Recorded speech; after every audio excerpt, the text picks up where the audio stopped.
हर सुबह एक नया अवसर लेकर आती है, बस जरूरत है उसे अपने कर्मों से पकड़ने की। तो आए दोस्तों, the inspire path YouTube channel में आपका स्वागत है। मुंबई की भीड़भाड़ भरी गलियों में एक 17 वर्षीय लड़का वीरांश अपने पिता की चाय की टपरी में मदद करता था। छोटे से घर में माँ, पिता और बहन के साथ रहते हुए उसका सपना बड़ा था, एक दिन इंजीनियर बनना। मगर हकीकत ये थी कि घर की हालत इतनी खराब थी कि स्कूल की फीस भी मुश्किल से भर पाता। पड़ोसी और रिश्तेदार अक्सर कहते, इसका क्या होगा, भाग्य में जो लिखा है वही होगा। मगर वीरांश चुपचाप काम करता रहा, मन में सिर्फ एक विश्वास, कर्म बदल सकता है भाग्य को। एक दिन वीरांश के स्कूल में एक प्रतियोगिता की घोषणा हुई, राष्ट्रीय स्तर की स्कॉलरशिप परीक्षा। इसमें चयनित होने पर छात्र को मुफ्त कोचिंग, हॉस्टल और आगे की पढ़ाई के लिए पूरी सहायता मिलती। वीरांश की आंखों में चमक आ गई, यही उसका मौका था। मगर उसके पास न किताबें थीं, न ट्यूटर। वीरांश ने जब अपने पिता से इस बारे में कहा तो जवाब मिला, बेटा, ये बड़े लोगों के लिए होता है, हमारे जैसे गरीबों का भाग्य नहीं बदलता। उसकी मां भी बोली, अगर तू हार गया तो मन टूट जाएगा। वीरांश का मन डगमगाया, मगर वह जानता था कोशिश न करना सबसे बड़ी हार होती है। स्कूल के एक बुजुर्ग चपरासी श्री जोशी जी ने वीरांश को एक दिन पढ़ते देखा। उन्होंने वीरांश से पूछा और उसकी लगन देख भावुक हो गए। जोशी जी खुद कभी शिक्षक बनना चाहते थे, लेकिन भाग्य ने उन्हें चपरासी बना दिया था। उन्होंने वीरांश को कहा, मैं तुझे पढ़ाऊंगा, तू मुझे अपना सपना दे, मैं तुझे अपना अनुभव दूंगा। वीरांश की आंखों में आंसू थे। अब हर सुबह वीरांश टपरी पर काम करता, दोपहर में स्कूल और शाम को जोशी जी के साथ पढ़ाई।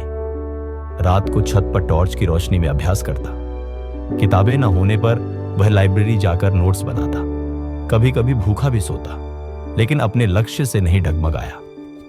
कुछ छात्र वीरांश का मजाक उड़ाते, चाय वाला इंजीनियर बनेगा। मगर कुछ दोस्त उसकी मेहनत देखकर मदद करने लगे। कोई पुराने नोट्स देता, कोई पिछले साल के प्रश्न पत्र। सोशल मीडिया पर लोग स्कॉलरशिप फॉर्म के गलत गाइडेंस से भ्रमित करते, लेकिन वीरांश ने भरोसेमंद स्रोतों से तैयारी की। परीक्षा का दिन आया। वीरांश की जेब में बस रुपये 20 थे, मगर हौसला करोड़ों का। परीक्षा देने वह सेंटर पहुंचा। अंदर सब कुछ नया था, ऐसी हॉल, कंप्यूटर टेस्ट, टाइमर। घबराहट हुई, पसीना निकला, मगर उसने आंखें बंद कर खुद से कहा, वीरांश, तू सिर्फ कर्म कर, फल की चिंता भाग्य को करने दे। और फिर उसने पेपर शुरू किया। रिजल्ट के दिन वीरांश का दिल तेजी से धड़क रहा था। वेबसाइट पर रोल नंबर डालते हुए उंगलियां कांप रही थी। जैसे ही स्क्रीन पर सिलेक्टेड विद फुल स्कॉलरशिप लिखा आया, उसकी आंखें भर आईं। वो चाय वाला लड़का अब देश के टॉप कोचिंग संस्थान में पढ़ने जा रहा था। वीरांश ने स्कॉलरशिप पाने के बाद जोशी जी के पैर छुए। उन्होंने कहा, तू मेरा अधूरा सपना पूरा कर रहा है बेटा।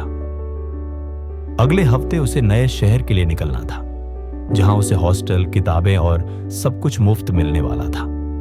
पढ़ाई के 4 साल बाद वीरांश एक मल्टीनेशनल कंपनी में इंजीनियर बन गया। उसके पास अब गाड़ी थी, अच्छा घर था। लेकिन जब वह मुंबई लौटा, सीधा उसी चाय की टपरी पर गया। वहां अब उसके पिता नहीं थे, उम्र ने उन्हें थका दिया था। वीरांश ने उनकी टपरी की जगह एक बड़ी दुकान खोल दी, वीरांश टी हब, जहां अब गरीब बच्चों को चाय और किताबें मुफ्त मिलती थी। वीरांश ने महसूस किया कि असली सफलता सिर्फ खुद ऊपर उठने में नहीं है, बल्कि औरों को भी ऊपर उठाना है। उसने एक ट्रस्ट खोला, जहां हर साल सैकड़ों गरीब बच्चों को स्कॉलरशिप मिलती है। अब जब कोई कहता, भाग्य में लिखा होगा तभी होगा, तो वीरांश मुस्कुराकर कहता, भाग्य तभी बदलता है जब कर्म उसे चुनौती देता है।